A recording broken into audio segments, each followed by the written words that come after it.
You know that feeling, right? You finish watching a gritty crime show or catch the nightly news, and suddenly the world outside your window just feels a little bit scarier. It's a super common feeling. But what if that anxiety isn't really about the world itself, but about the world we're all watching on screen? Let's get into it. I mean, just look at the difference here. It is staggering. For decades, researchers have been tracking what's on TV, and what they've found is that week after week, about half of all characters are wrapped up in some kind of violence. But then you look at the actual FBI crime stats for the real world, and fewer than 1% of people are victims of criminal violence in an entire year. So what is going on with this huge disconnect? And maybe more importantly, what is it doing to us? Well, the answer might just lie in a really powerful theory that looks at how the stories we consume day in and day out literally shape the lens through which we see reality. Okay, so let's break this down. It's called cultivation theory, and it was developed by a researcher named George Gerbner. The key idea isn't that one show is going to change your mind. Nope. It's about the long-term cumulative effect of just living in a world soaked in television. Basically, the more time you spend living in the TV world, the more your perception of the real world starts to look just like it. And we have to be super clear here, this isn't like an ad trying to persuade you to buy something right now. It's way more subtle. It's about absorption. It's the slow, steady, and often totally unconscious process of soaking up the facts of life that are presented over and over again, across all the shows, the news, the commercials you watch for years and years. And this quote just nails the core idea. Think of the TV world as having its own center of gravity. It's not trying to push everyone in one single direction. Instead, it's constantly pulling everyone toward its center, toward its mainstream.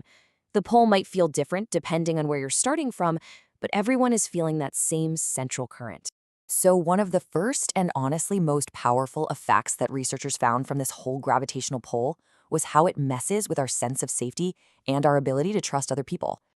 They came up with a pretty unforgettable name for it too, the mean world syndrome. It's the idea that the nonstop flood of violence we see on TV isn't just entertainment. It slowly cultivates this deep-seated belief that the world is a genuinely mean and scary place, full of people you just can't trust. And this isn't just some vague hunch, you can actually measure it.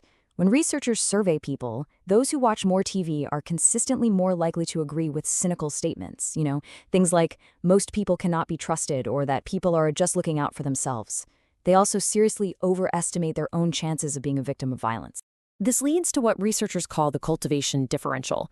It's that measurable gap in perception between light TV viewers and heavy TV viewers, even when they're from the exact same demographic groups.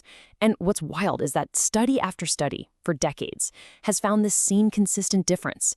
Even when you control for things like age, gender, or education, the amount of television you watch makes a real difference in how dangerous you think the world is. But hey, this whole effect isn't just about fear. TV's gravitational pull also does something else that's really fascinating to our social and political beliefs. It kind of pulls them all closer together. The term for this is mainstreaming.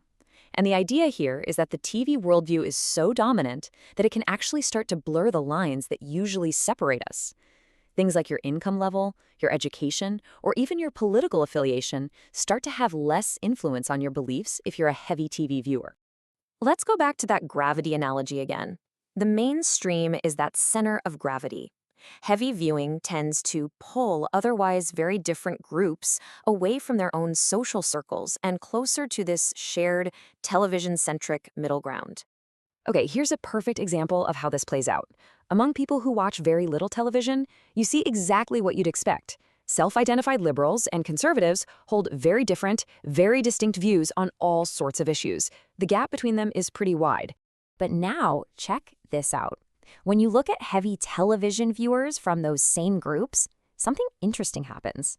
The liberals are a little less liberal, and the conservatives are a little less conservative. Their views have actually moved closer together, pulled toward a more moderate, mainstream position that you see reflected so often in television programs. So, at the end of the day, television kind of acts like a great blender. It's not that it makes everyone think the exact same thing, but it does shrink the spectrum of our differences, pulling us all toward that common center. All right, I know what you're probably thinking right now. This all makes sense for when there were only 3 networks. But come on, this theory can't possibly apply today, in our world of streaming, YouTube, and a million choices, right? That's really the million-dollar question for this theory today, isn't it? Hasn't this explosion of media options completely shattered that central gravitational pull? Well, according to the researchers who study this, maybe not.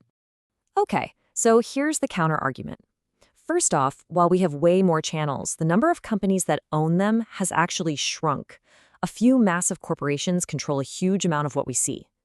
Second, more channels hasn't really meant more kinds of stories. A lot of them just recycle the same old formulas. And finally, for most people, the amount of time spent watching traditional TV still absolutely dwarfs the time they spend watching videos online. And here's the real twist. The internet doesn't always compete with TV. A lot of the time, it actually supports it. Think about it. We go online to tweet about the shows we're watching, look up the actors, and dive into fan theories, all of which can actually reinforce and deepen television's messages.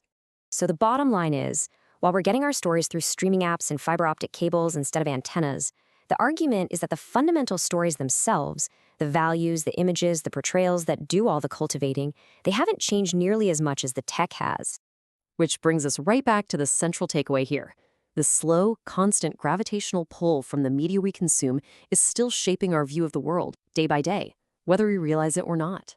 And that really leaves us with one final thought.